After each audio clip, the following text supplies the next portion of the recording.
A good one. Nice, man. Job is a good one. Let's go. Good to see you, brother. Episode 2. Episode 2. It's Episode good, 2. right? Where are we going with this one?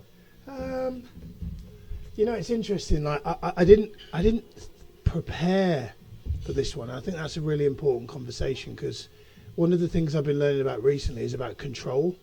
Okay. As in when control is good and when control is bad. So, for example, public speaking is the thing I do most of the time, right? And one of the things I used to do is I used to have an obsession with control, the event, my slides, everything. And truth be told, I didn't enjoy speaking. It was stressy. It felt manufactured. It felt forced. It felt ultimately what I was trying to do, Amar, is I was trying to control the audience's state. I was basically doing whatever's going to make the audience most likely to buy from me. Yeah. I'm going to control the environment to create that outcome. Yeah. And the more I tried to control, the less people bought. And the more you realise you're not in control. And the more I realised I'm not in control. And actually, when I started to let go of control, meaning actually, nowadays, I really don't spend any time on slides. I don't spend any time working on controlling the audience. All I spend time on is meditating, breath work, praying, exercise, getting the right amount of sleep, and just the real control. But what I know is, maybe I feel that men may be able to relate to this, that the reason I had this need for control just goes back to childhood of like, I didn't feel safe. Like as in growing up without a father, growing up with a mum that was there but wasn't necessarily emotionally available as I would have liked idealistically as a kid growing up. I didn't feel like safe. Like I didn't feel comfortable in like masculinity. I always felt like a bit like, oh, I'm not certain in myself. I don't feel safe. And then when I became an adult, I was like, right, what do I need to do to control, to make sure that people like me and validate me? Yeah. Oh, I need to do everything I can and say the right things to Amar to make him like me. Yeah. And then actually it would have the opposite effect because you / the other person would then be like, what's his problem? Why is he being so... You just answered the control thing. Yeah. Because it's out of fear. Fear. And that's a big part of control. So what I've always found, is people always try and control a situation because, like you're saying, there's an underlying factor there, but it is the fear of something. Fear ultimately rules a lot of people's decisions, a lot of people's emotions. I've got to do this because of that, or I've got to do this because they might not like me. Who cares if they like you? You know, it doesn't matter. Is it going to make a difference to your day if they do or they don't like you? It's the fear of not being liked is essentially what you're saying there, or the fear of resolving an issue. But then again, like we were saying in the last one, let's go a step further. Why are you scared to resolve the issue? Yeah. So let's go into stuff like that, and that's where men are scared. You know, they're scared because I think we did touch on it last time, because the anger's going to come out. Yeah. Okay, cool. The anger comes out. What's the worst that's going to happen? Yeah. The worst that's going to happen is you're going to solve your problem. Yeah. You might go through a state of emotions to get there. You might do 10 different things before you get there which are wrong, but the beauty of it is going to be the 11th is going to be right. Yeah.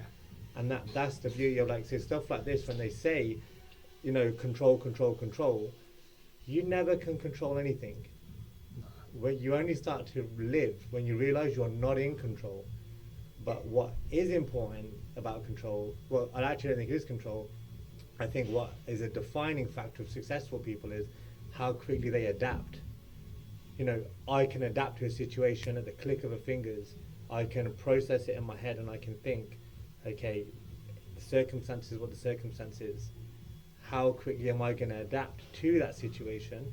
That's a big difference. That's an underlying factor of a successful person and not an unsuccessful person. Can you adapt to the circumstance? Can you adapt to what life has just thrown at you? Because you can't control what life throws at you. It's like you controlling what I'm going to say next. You have no idea what I'm going to say next, and vice versa. Yeah. So that's the beauty of things like this, is that we can adapt quicker. The person outside, that's what we want to teach people outside is, okay, shit might happen. Yeah. Don't be scared of it. Adapt to it. And that's, there's you said, control. Love that. Something you said there about being disliked, not caring what people think about you. I think this is a good conversational thread. I've loved that phrase for years. You know, that, oh, I don't care what people think about me type thing, right? I've cared what people think about me since I was a kid, right? And I think most people, if they're honest, I think they deep down know that that's a phrase that doesn't have any substance. Yeah. Because we all have an innate human needs to want to be liked and to be loved and to be approved of and to be told we're enough. It just goes back to childhood, right? Simple. And I've come to learn that one of the best things I can do is, almost like a coach said to me many years ago, he said, Miles, he said, what don't you want most people to know about you? Yeah. And I remember when he asked that question, I didn't know how to answer it. But that question sparked my interest in shadow work. Yeah. Because what he was effectively asking is, what don't you want? What are the things that you hide from the world? Yeah. And my answer was that I actually desperately seek the validation, the approval of other people. And then he said, and why is that bad? And I said, oh, that's a great question. I said, because I've always thought that was wrong. And he said, when did you think that was wrong? And I said, well, I got into personal development, and you know, like, and I was listening to people like Tony Robbins, and he said, let me stop you right there. He said, if you know Tony Robbins' methodology as well as you say you do, which I claimed I did, he said, you'll know that there's 6 human needs, and one of them is significance, which is a need to be validated and approved of. Yeah. He said, so why are you making that part? Why are you trying to push that away? He said, instead, why don't you just accept that and be honest about it and be open about it instead of trying to deny a human need? And from there, it started to, it was it was only a window there, because I didn't feel ready for it, but it was like the start of me willing to kind of admit, hey, there are things about me that I usually hide from the world, but I'm going to now start saying, I feel this, I worry about this, I care what you think about me. In this situation, I feel intimidated. And all of a sudden, actually, I felt finally like more like a man, because I was actually willing to go, I've got flaws, I've got faults, I'm willing to accept, I'm willing to embrace, rather than, no, I don't care, and all that kind of stuff. Is it more of a, would you say it's fair to say that it's important to be liked by the people you need to be liked by, as opposed to everybody? And and I think that there's like containers to it. So I think I probably weirdly, well, it's not weird, but I found this with other people have said this too. So I don't think I'm the only one that said it. I found that human beings, we tend to be more care about people that we don't know than people that we do know. When the people that we should care about are our kids and our wives. They're the people I actually care what they think. We should care what they think, because they're like a mirror back to whether our behaviour is good or bad, and whether we're acting in alignment with our values or not. Not total strangers. So my problem was, I would be going on stage with an energy of, please like me, please validate me, please accept me. And it was a needy energy, and that was coming across to the audience, and then it was a horrible experience for them, and it was unpleasant for me, and it was just a whole pile of shit. And now I'm at a point where I know tomorrow in Glasgow, time of this, I'm going to go on stage and I'm going to be so emotionally naked and just totally real, playful, vulnerable, that I actually will not care what they think, and which is beautiful. That is the. But it's taken, I wouldn't say it's taken years, but it's taken real self-awareness and introspection to get to that point. Yeah, but see, the word self-awareness, that you can take that conversation about 20 different ways, but once you are aware of self-awareness, and you're aware that, like, okay, like you just said, that the significance factor, it doesn't matter that everyone likes you. What matters is the people that you need, the people that are close to you, they like you. The third person's opinion really and truly doesn't matter. But the people within your circle, the people that you are loyal to, the people that you care for, the people that care for you, people that make your food, the people that, you know, that call you when you didn't want anything. Hey, how you doing? A long time no speak. That's who you have to be honest with. And they're the people that should essentially get your loyalty. Not the person down the road which you've known for 30 seconds, or the person that you're speaking on stage in front of. They'll get an element of you. They'll get 70% of who you are, but the 30% they won't get is the actual important part. Yeah. But speaking on stage is a very good thing that you do. You have the potential to help a lot of people. We've although we don't speak on stage obviously here at the gym, but it is a platform. it is a platform. It's a platform. It's exactly It's the same thing, really. And what we've more recently found is that we impact a lot of people. And it's a lot of people. It's so surprising the amount of people that will come just for that handshake or just for the hello or just that 5-minute conversation, and it can essentially impact their day, whether they have it or not. So like from a mental health point of view, this whole speaking and getting out there, I think is so important to people nowadays. So important to people. What are you talking about tomorrow then? Tomorrow will be about branding. Okay. And why I love that as a topic is because I've come to realise that you and I are brands. Fact. Like people buy people, right? It doesn't matter whether you're selling a product, a service, a widget. The person behind it is actually the biggest indicator as to whether that's going to do well and have longevity in the marketplace, right? Relationships. I often say to people on stage, "Who's the face of British Airways?" And I look around the room. I go, "Exactly." There is, and then I go, "Who's the face of Virgin?" There was like Richard Branson. Simple. There's the point. Like he knew that if he was going to penetrate that market and compete with those big boys, he got to do something different, and that different was him being out there and being seen as a person that people could relate to. British Airways didn't have that. He did it well. He did it very well. He did it bloody well. Very well. And that's 100% right. Even when you used to go on the trains, you would go on a Richard's train. Yeah. It's like you knew him. Exactly. You didn't know him. No. But it's like you knew him. Yeah. Same thing like Alan Sugar's got the same thing. Yeah. Everyone watches Alan Apprentice, not for the people that are on there. No. They watch it for the you're fired. Absolutely. That they want you for Alan Sugar. Yeah. So it is like you are your brand. Yeah. You are your brand. And then that's where by being your brand, that's why as an individual, you have to have substance. You have to have something behind you in order for other people to believe you. Yeah. Like I could easily come on these things and just say, "Oh, my name's Amar. I drive this. I drive that. I've done this." But I don't want people to buy into the business. I want people to buy into the experience. Absolutely. You know, like the lessons. Yeah. But like that's when like you're going on stage and you're educating people of how to do that. They're gonna buy into you. So if you're saying on stage, like, you know, this is how you market your brand, guess what? They're going to market their brand like that because Miles said it. Yeah. Like, you know, Miles knows what he's on about. And that's and I would argue as well, because I've learned from experience, like, so Albert Morabian's got this thing called the communication model. For anybody that's listening that doesn't know this, he basically said communication is 7% words and the other 93%, I'm sure you know this, is physiology and tone of voice. Yeah. So I know that I've been on stage before speaking about a topic like that and they haven't bought in. Yeah. The words have been exactly the same. Yeah. But if I've not been congruent and aligned, it doesn't matter what I say. 100%. It matters how I say it. And I think back to, for example, just over the years in business, like I've had times where I've just not felt my centre. When people talk about be yourself, I think what I've learned, for me, what that is, Amar, is it's the self-awareness thing that you said, and it's also about being able to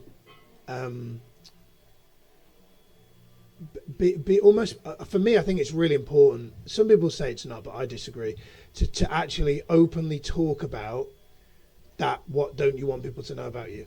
Because for me, the more and more, like in the last few months, the more and more I've spoke into the shadow, the more I've felt like I've always felt, as an adult, I've never felt really, really comfortable with really stereotypical alpha men, right? Never felt comfortable, just from childhood and all that stuff. The more and more I speak about the shadow and the more I speak about these hidden parts of ourselves, the more I've noticed myself, not only in environments with alpha men, feeling comfortable in my skin and not feeling phased the way that I used to. I've also noticed a lot more of the so-called stereotypical alpha men have come towards, because they're now seeing a congruence and they're seeing a balance, but they're seeing a congruence. They're like, something different about you, and they're responding not to the words I'm saying, but to how I'm physiologically showing up. Going back to the Albert Morabian thing, and it's the same on stage. It's the action. It is, yeah. So that's I've always been fine in the alpha environment, but what I find is when I step into the alpha environment, the person I thought was alpha is actually not an alpha. they'll portray it. Yeah. They will say that they are the man or that they are the woman. But when you deep down and you deep it with them, there's so many issues there that they're kind of, it's a mask. Yeah. And this is what, like you're saying, like, unmask yourself, take the mask off. And my thing is, that you've got a ghost, you've got a front. Yeah. It is a mask. True alpha is stuff that we're saying. Be in touch with your emotion. If you got to cry, you got to cry. Yeah. If you want to scream, you're going to scream. Yeah. If you want to go upstairs, lift weights, go upstairs, lift weights. If you want to go for a run, go for a run. But be in touch with your emotion. Because if you're not in touch with your emotion, you don't know you. And this is the whole purpose of these things, is get to know you. Because once you get to know you, you might not like what you are. But the beauty of that is you can change what you are. Yeah. You can change how you act. You can change how you deal with people. You can change how you deal with circumstance or adversity. But if you don't know who you are, you don't know how you can change it. And then it comes from within.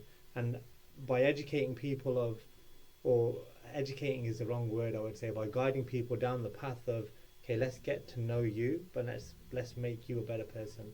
Not us make you a better person, not because it comes down to you fundamentally, but let's get to that point where as you're looking at yourself and you're thinking, okay, there's 20 things about me I like. I love the top 5. The other 15 I don't really like. Okay, cool, let's change the 15. What five traits do you like of other people? Like Miles, he's got a great voice. Cool, I'm going to change my voice. Amma's got the worst set of hair. I don't want a set of hair like Amma. Okay, cool, we'll get rid of that. But Amma's mindset is great. Okay, cool, I want to get a mindset like that. And then you start working towards stuff like that. And that's where, like, publicly talking about stuff like this, and like you're saying, speaking in the shadows of how you deal with yourself. Like when you're saying you're speaking in the shadows, how do you mean? Because I've never heard that phrase. Do you mean as in speaking into the shadows, as in... What you've said. You said a couple of times there, like dealing with the shadows. Yeah, so it goes back to, I think we spoke a bit about it last week, but it goes back to the Carl Jung, his work, for those of you that are listening. Carl Jung is a theorist, a psychologist from the 1940s, I think. I think he followed Freud's work. Okay. And he speaks about that there's 4 archetypes, and especially for the man. There's the king, there's the warrior, there's the magician and the lover. Oh, yeah. And so he would say that stereotypically anyway, the alpha male would stereotypically be very strong in warrior. Yeah. Warriors take action, consistency, that type of archetype. King is really like leader, ruler. The archetypes are, as you can imagine. Yeah. Magician is more playful. Yeah. Lover is self-explanatory, right? Yeah. So as a kid growing up, I was very much what's now become acutely aware from the kind of coaching and therapy I've had. Magician and lover were easy for me. King and warrior were harder. Yeah. Which is why that intimidation piece of being intimidated by certain men was because they were reflecting back to me parts of me that were in the shadow. Okay. So it was. So I think something he said there about changing. I've got this interesting. So I agree and I disagree with the change bit, because what I think I've learned is, I think everything that we want to be is at a software levels already inside of us. Yeah. It's just maybe been deactivated. So like the King Warrior, I've now realised it's not about me changing myself to be more like King Warrior. It's about they're like switches and they're like on our dashboard here and they're off. Yeah. They'd been off. 100. So as a result of the right coaching, I've now realised what needs to happen to turn them on. Yeah. So example, if you're listening and you're a man and you're like, oh, this relates, I feel like I'm more magician lover as well, I want to be more warrior. Straight away, my coach said to me, easy way to get into warrior, box, jiu-jitsu. So I started doing boxing and jiu-jitsu. And straight away, that energy starts to come out. Yeah. King. And the emotion comes with it. And the emotion comes with it. Yeah. The emotion of courage. Yeah. Comes with it. Absolutely. The emotion of being proud about yourself comes with it. Absolutely. And then the emotion of bravery comes with it. Absolutely, yeah. So they all go hand in hand. Yeah. And then King was more about just having habits, rituals to do on a daily basis, as simple things, but things that you commit to doing, irrespective of whether you have motivation or not, doing them, because the more you do them, the more integrated self comes out. Yeah. So, like, for example, for those of you listening, the last few days, I've been literally like messaging Amar, like, yeah, when can we get the podcast in? When can we? Because there's a little voice inside of me that's going, you're going away for speaking for 3 days, going to Scotland for speaking, got to get it in. Yeah. Because there's a part of me that was like, the king part is like, got to do it. I've said I'm going to do it now. It's the best way. Yeah. And it's like, and now that we're here doing it, it's like, I can feel that king part has gone, doop. And to make it happen, I'm working off my phone here, working off my laptop there, and I'm speaking here. That's why it might look like I'm not paying attention, but that's what I said to you, I need my phone because I've got to make distance. But that's the beauty, again, it goes back to that same thing. If you want to make something happen, you have to not just align with everything, you have to be able to adapt to everything. So, and that's for like, what I always find with people is that everybody wants what you've got, but they're not prepared to do the work. And they're not prepared to do the hustle, or they're not prepared to do, you know, whatever it takes that you got to do. And this is like an example of like, okay, you know that I want to start going down this road a lot more. So I know obviously I've got to have a commitment to you. I've got a commitment to the gym. I've got a commitment to tenants and whoever. I've got commitments at home, which should come before anything. Yeah. But then I've also got a commitment to this, where I've got to make sure I buy this now, so satisfy the customer there. But that's kind of like, you know, people say the X factor. That's essentially what the X factor is. The X factor is being able to switch all of the noise off in a moment, focus on the task at hand, get the task done. Okay, perfect. Move on to the next task.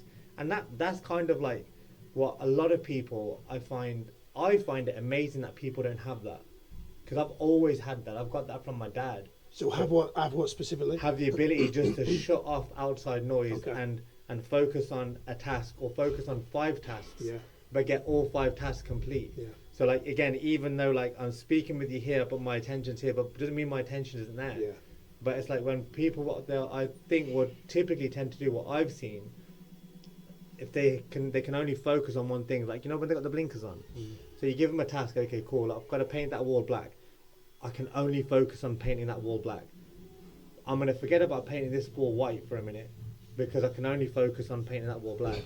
But that wall's still going to be painted white before the end of the day. But you're going to paint the whole wall black ahead of you for the whole of the day, and then the next day you're going to go to paint that wall white. But I will paint that wall black, paint that wall white, paint that wall pink, paint that wall red, and I'll think about all of them and do bits and bobs of them all the time, just to get them done to a high standard. That's where, like, when people say in terms of business, the X factor side of it, the hustle side of it, I wouldn't say that it's in everybody, but I would say that the hustle side of work is where, you know, I think last time we were saying it's a very soft culture, like the world we're living in. Yeah. That's where we're lagging, the hustle. Like, if we can start bringing out the hustle of people, it's up, let's go. If we can bring out the hustle in people and show them, okay, cool, it all just comes from confidence. It all comes from belief. Like, I will bullshit my way through half of my situations, knowing that I don't need to focus on you yet. I don't need to focus on you because I've got to focus here first. And once you focus and you learn to focus on what's important, you know, you'll get to places. If you can't fundamentally grasp that focus of dealing with the main task at hand, and I don't want to say delegating, like putting things in order. Like, when you're going to go to tomorrow to do your talk, you're going to talk about branding, and you're going to say, okay, the number one thing about branding, the most important thing is this, and the second most important thing is this, and you put a nice little order in place for people, and they'll get stuff done. Essentially life, right? Yeah. So I know, hook or by crook, 4 o'clock in the morning, most important thing for me to do is wake up and get to the gym. Go home, next most important thing for me is, so you just tick off your tasks, tick off your tasks. I think that's where a lot of success comes from, through discipline, through regimented routines, and essentially, I don't like the word motivation, like you said. I don't really massively believe in it, but through essentially, like, pretty much saying, like, grabbing things by the scruff of the neck and getting them done. I think that's where the culture of the world needs to change, and, you know, go do it. Go push that scenario. You want to be a millionaire? Go be a millionaire. What's stopping you from being a millionaire? If you want to do charity work, what's stopping you from doing charity work? But your attention is essentially somewhere else. So you might want to be a millionaire, but your attention's in your phone. You might want to be an absolute. You might want to go buy a yacht, but you're too busy looking at Facebook and Instagram or watching a Netflix documentary. Yeah. So where you're focusing your attention is so wrong. But then if you say that to someone, they get so offended. Yeah, and I think there's so much goodness to what you said. Them getting offended, for me, what I've learned about if you say something to me and I get offended, because of self-awareness, I now look within and go, what? Or if you do something, or if I see something. So like a while ago, a coach called me out because I said, "How do I stop comparing myself to other people?" And he said, "You don't have a comparison problem; you have a courage problem." He said, "If you're seeing somebody doing something and you feel bad about yourself, that's God saying to you, you should be doing what they're doing in your own version of that. Otherwise, you wouldn't be focusing on it." If you see somebody doing a podcast and you're like, "Oh, I'm triggered by that. I don't like what they've said." You know, like, for example, I want to come back to the word motivation in a minute, but people that immediate, without going into the deeper of it, people go, "I don't like Andrew Tate." And I go, I agree to an extent, but I also go, but here's what I see that's good. I see a very loud, outspoken human being, firmly standing up for what he believes in. Yeah. If he triggers you, that's a clear sign you're not speaking enough up for what you believe in to challenge that strength of that person's. So it's like the Theodore Roosevelt quote, which you may know, called "The Man in the Arena." Effectively, Andrew Tate, whichever way we look at it, is a man in the arena shouting about what he believes. And the only people really complaining are the people in the cheap seats on the outside, throwing stones at Andrew Tate, saying, "You shouldn't say that." And so I go, well, if you don't like what he says, get in the fucking arena. Here's the mic and say your bit. And then most people are like, I don't know what to say. And so... out of fear. Yeah. Again, it is out of fear. Yeah. Fear of judgment. The fear of, what if I say something wrong? But it doesn't matter if you stumble. It doesn't matter if you fumble your words. It doesn't matter if you stutter your words. Say something, have an opinion. Don't sit on the fence. Yeah. So a lot of what Andrew Tate says, you're right, is out there. It's very, very out there. Does it mean it's wrong? Doesn't mean it's wrong. Most of the world is living by beliefs, not truths, right? It's true that we need oxygen to breathe and we're going to die one day. Whether I believe Dubai's better than America... Opinion. It's opinion, isn't it? Everything else, honestly, barring exactly what you just said there, 99.9% of stuff there is based upon None opinion. of it's true. Religion is based upon opinion, most of the stuff. Everyone's going to say it's documented by science, documented by fact. Absolutely cool. I'm religious as the next person, but I also know it's based upon history, and history is based upon a person's opinion of a situation. Yeah. Therefore, that person could have been flawed. Yeah. But if you say that to someone else, they're not going to like it. The fact that we have courage enough to say it is different. Yeah. Does that make me not religious? No, it doesn't. You know, I believe in my religion, obviously, as you believe in yours. And I get a lot of strength from that as well. Does that mean it's the right way? No, because it's not the only way. Yeah. It's not the only way. Yeah. But again, can people understand that? Can people understand that? Okay, cool. He's living his life his way. Good luck to him. I'm living my life my way. Good luck to him. I don't got to judge him. So let him do him. Yeah. That's why he's living his life, and that's where life does get funny. Like, you're so busy looking at other people now, comparing yourself, like you said, comparing yourself to other people's successes. But you don't take joy in other people's success. People typically take joy in other people's failure. Yeah. And I think that says a lot more about the person than it does about the person that failed. Because the person that failed at least had the balls to fucking try. Yeah. You know, at least they thought, okay, cool, they had courage, they had belief for that short period of time. Their belief might be knocked, but have they got enough belief in themselves again to go again? Yeah. The person that's laughing is the person that's actually the flop. You know, you're so happy at another person's failures. Yeah. You know, you're projecting your problems onto theirs, but really they're going to be over it in 5 minutes because they're going to be on to the next thing. Yeah. You're still going to be stuck where you are. Yeah. You know, so that's where, like, looking at yourself before you judge others, judge yourself. Yeah. Look at you. Look into what you're doing with your life, and let's make that better. So it doesn't matter if you're on the floor. It doesn't matter if you're on the top of the mountain or the bottom of the mountain. Let's just start climbing the mountain. And that's one of the fundamentals of life. Like, don't look at anything else anyone's doing. Judge you. How do we make you better? How do we improve you? And like, this is like that video I did the other day. I think it's actually the number one point I don't know where it kind of fit in the rank, but in my opinion at the moment, it's the number one point. The idea is amazing, but it all starts with the belief. If you can believe in your ability, and if you can believe in you and how capable you are and the vision, if you see it in your mind, you can hold it in your hands, right? Can you get to can you get to a point in your life that you're happy with? I want to get this car. Okay, cool. How do we get it? One step, two steps, three steps, four steps. Before you know it, that's your mountain done. On to the next mountain. Now I've got that car on to the next mountain. I want to get a house. Perfect. How do I get the house? Okay, cool. One step, two steps, three steps, four steps. Before you know it, you got the top of the mountain. You got yourself a house. That's where we've got to start encouraging people. Okay, look, let's start believing. Because I'm not going to believe in you. I'll have faith in you, but fundamentally, my belief is going to be in my ability. Yeah. You know, and your belief should be in your ability. At that point, what you do is you then look to others because you've done something, and then I'm going to look at you and I'm going to say, okay, cool, Miles, he's a performer.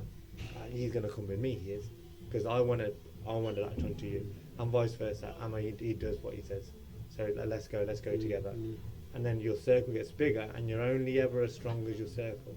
Doesn't matter how good you are, then you become as good as your circle. But it all starts with that one key word, is belief.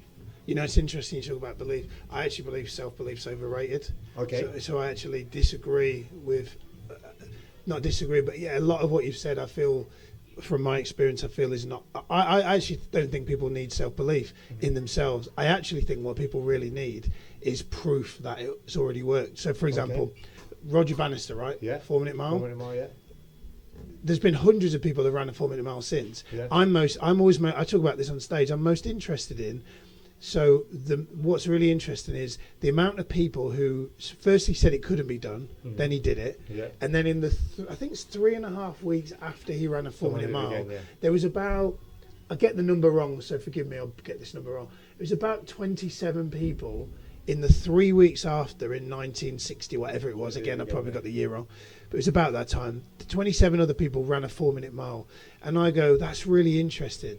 Because those 27 people were at Roger's level and were probably in the same running atmosphere as he was. They're probably competing in the same events, the same galas, the same. And I know I did a bit of county running, so I understand a little bit about that. They were running against each other for years prior to that, and Roger's managed to break through. And then the 27 of them that hadn't broke through, all of a sudden they're like, if Roger can do it, we can do it. So I think what I'm trying to say is about belief is I'm now more fixated with, I haven't achieved X, Y, Z yet. Amar has. Old me, I'm going to feel bad about myself because Amar's achieved this and I haven't. Me now goes, if he can do it, why can't I? I can do it. Okay. I don't actually need to believe. I don't need to believe in me. I just need to know Roger has already done it. All I need to know is how did you do it? Okay. What were the steps, and follow the steps. But that's because you're going to believe in my word and my process. Yeah. But which is why I think a lot of people need some kind of mentor. Yeah. My process might not be right for you. Very true. Yeah. Very true. And then like when you're saying like the Roger Bannister thing, and then so many people did after. They up until that point they believed it wasn't possible. Yeah. It's always the case. Everyone's always said like what Lionel Messi and Cristiano are now doing in football, it's impossible. Air travel, the Wright brothers, Kobe everything. Bryant, Elon Musk, anything he's done, can't be done. Michael Jordan, wow, that's impossible. Until it takes that one person that's got all the self-belief in the world. They've got a vision, they've got a dream. If you don't align with my dream, you're out. Yeah. Kobe Bryant, Michael Jordan are renowned for this. If you don't fit my mold, if you don't fit what I want from my team, for me to get my dream, you're gone. Because I believe in me. I believe in what I'm capable of. I don't believe in what you're capable of. Show me. Show me you're prepared to make the sacrifice that I'm prepared to make. It's kind of actually what I do here. Show me you're prepared to work as hard as I'm prepared to work to elevate the gym to wherever it's got to. It comes from belief. It comes from belief in your ability. It comes from a vision. And it comes from just knowing damn well you're prepared to do anything to get to that point. I remember like a few things. This is like years ago. We used to have a commercial vehicle hire company, and I was very obsessive. I wanted to know my competitors' routines. I wanted to know who the owner or the main person at Enterprise. I want to know his sleeping patterns, his birthday. I want to know if he worked on his birthday. I want to know how many kids he got, if he slept on his kid, if he worked on his kids' birthdays. And I was just like, yeah, I know there's no difference between me and this guy. I know there's no difference. So what have I got to do to beat this guy? Or what have I got to do to compare? Or for me to walk into a room and he knows that guy's got me. And that's the level of belief that I always had. Like, I could go toe to toe with anybody in the business world. It doesn't matter what, because I know if there's a level playing field, I'm going to outwork the living fucking daylights out of you. Like, you think you're good, wow, you ain't seen nothing yet. And that's where the belief in your own ability comes. It's like, someone could call me at like 2 o'clock in the morning and I'm in Luton within the hour. You know, it's like a 50-minute drive. So I've got 10 minutes to get ready. Don't even tell anyone at home and I'm just gone. You know, they'll figure it out. But that's that desire, like that, because the dream, the vision that I had was just different. But I think the fundamental first step is self-belief, 100% I would say, but believing, can I get to that point? Yeah. Now obviously the belief is, can I get to a stage and can I impact people? Yes. And can I fundamentally save someone's life? That's what my aim is. Yeah. Can I change your way of thinking? So, you know, to either let's go into yourself and let's change your life for you. Use it how I did it. This is my story, but let's figure out your story for you as well. I believe I can do that. I'll get there. Can along the way, can you do this and this on the process? That's the whole purpose of what I want to do. Is I want to make you believe in you. Nice. Because the point is in me believing in you.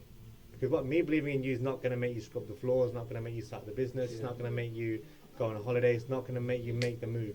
But if I can motivate you, which is why I don't like motivation, because I believe discipline is way bigger than motivation. Anyone can be motivated for a minute, but if I can give you enough belief in yourself, then fuck your motivation, because you're going to be motivated for a minute and then life's going to happen, and then all of a sudden your motivation's going to go and you go back into your hole. But if I can give you the belief, when you go into the hole and you're going to look up, you're thinking, I got out worse last time. Yeah. It's easy. You know, no problem. I'll step out of that, but I'll do it in a minute. I'm just going to go have my food first, and I'm just go for a walk. I'll sort my mind in a bit and then bang you out the hole. Yeah. You know, that's the belief, like a self-belief like that. You can't beat that. You can't beat that. I think it's the most important factor to ever have. Like, and that's the main thing. Like, even with my children, that's all I put into them. You know, the Eric Thomas phrase: "I can, I will, I must." But then I go, because I am. And what are you? My daughter's, I'm an athlete. I am an athlete. My son is, I'm a lion. Like, he just copied me. I'm a lion. I'm not perfect, but it puts something into them. So like, my daughter had a gymnastics competition on the weekend, and she was a little bit nervous. This like one of the dad moments, and I'm like well, you're listening to me. Thank you. Like, so she had a practice round, and she messed up a practice round, and then she looked over, and I just go, like, you know, breathe, and then we've got signals. So let's go faster, focus. Who are you? Point at her. Who are you? You know who you are, right? So I literally pointed at her. She goes like that, and that's like, yeah, like, I can, I will, I must, because I am. And bro, she nailed it, absolutely nailed it. She came third in the country, and like, for a dad, I'm like, let's go. Like, you know, that's you're 8 years old, but for 8 years I've been talking shit to you that you haven't understood, but you understood it. Yeah. You did understand it, because when you needed it the most, you knew the code. I can, like, let's go. I will. Code. Like, I go, you know, I am an athlete. Yeah. So like, Eric, like, has never met the guy. I'm not interested in meeting the guy. If he comes into the room, I'll be gracious as ever. But without even knowing it, his words have impacted an 8-year-old. Yeah. Gave an 8-year-old self-belief, because he gave her dad belief, you know. And then, so like, can I do that to someone? Like, that to me that's the aim now. It's just different. It's just different. Like, all this other stuff's pointless. That's beautiful. Yeah, honestly, Miles was so proud of her. Yeah. Couldn't believe it. Yeah. Genuinely couldn't believe it. She's spinning in the air. I'm on edge. I'm looking, staying on my nails. I've bit the heck out of my nails. Yeah. So nervous for her. Yeah. But then, like, I tell you a stupid thing. She over-rotated, and I was literally about to run. I thought she was going to land, and I was just like this, like, you know, I'm going to go save her. Like, I wouldn't have made it. She would have landed flat on her face, but the instinct. She landed it, and then she come over, and I was like, oh, goes, you over-rotated. And then she goes, yeah, but I adjusted it. And then I was like, wow, like you think you're that good? Like you adjusted it. In my head, I'm thinking, oh, God just saved you from falling. She was so casual. No, I adjusted that. Like look at the belief she had That's in a her, message for life, that. in her ability. Just she's about to go over the edge. Yeah. She brought it back herself.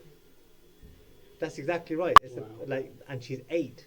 Yeah. So if she can put some of this stuff into her adult life going Yeah, forward, school of yeah, I've life. done a good job. Yeah.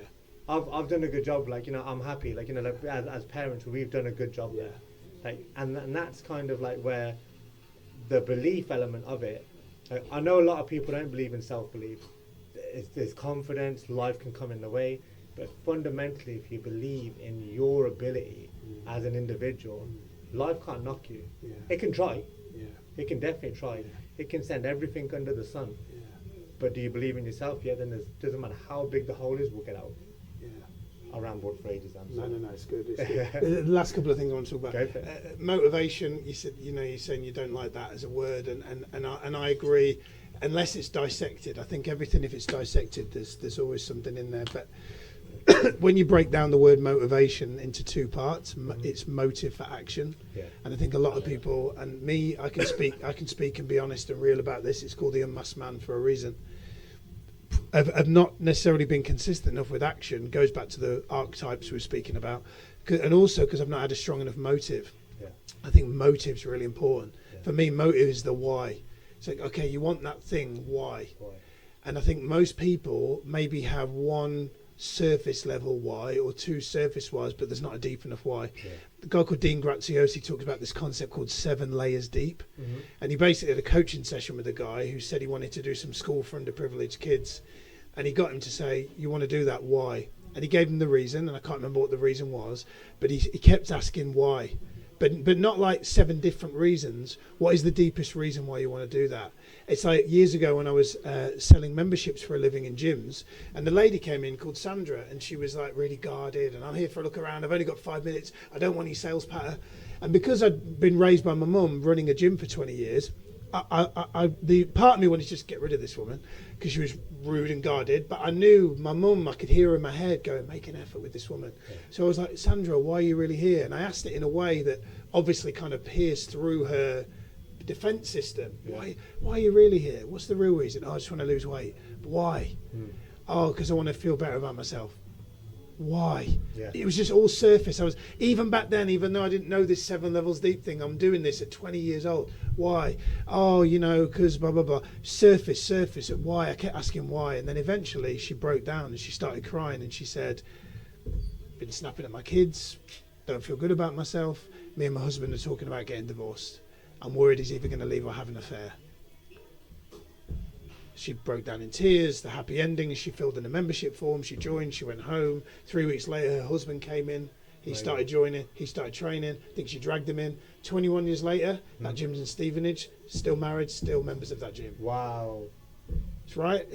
I think most people aren't consistent. Yeah. Motivations for them, it doesn't work because they've not spent enough time on the motive before they start taking the action. Fair. So if they go deeper on their why. Oh, I want the Lamborghini, but why? Yeah. Oh, because I didn't have it as for childhood. Okay, yeah. Why now?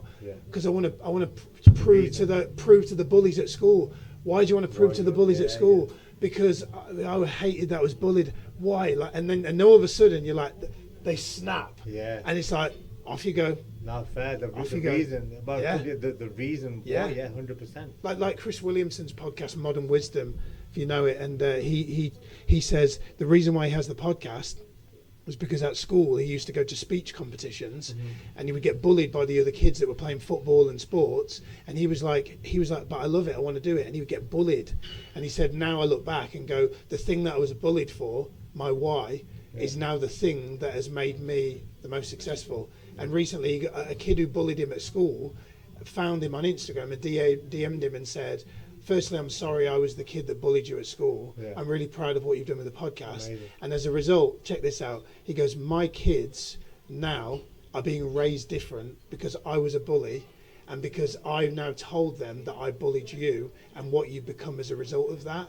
So my kids will never bully other children and will never be bullied Same. because of what I went through. This is him, his bully, because of what, and he said, you need to speak more openly about the fact that I bullied you, Yeah. because I've had to do a lot of work on that. And there are men that probably now listen to your show that have been bullied, and now Chris Williamson with millions of is now starting to speak about bullying. Amazing.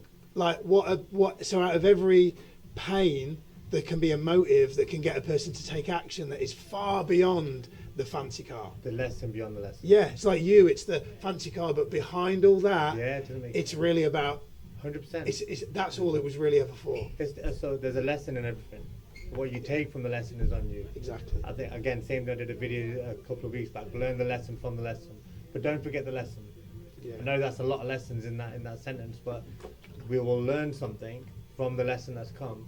But then we always forget it after, because life will then take you in a different direction, and you'll remember and you'll go through something else. You forget the fundamentals. Learn the lesson from the lesson. Don't ever forget the fucking lesson. Like life. Life is such a gift.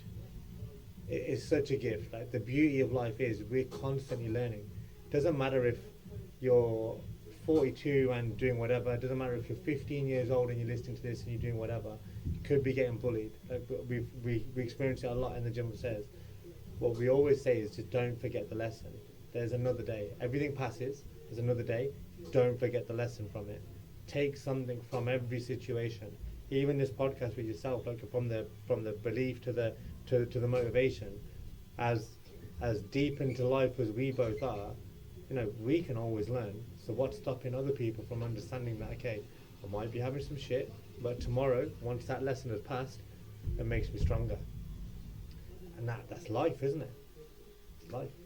It's life. Good. We'll end on that. My brother. Great episode. Hope you enjoyed, everyone. See you next time. Peace.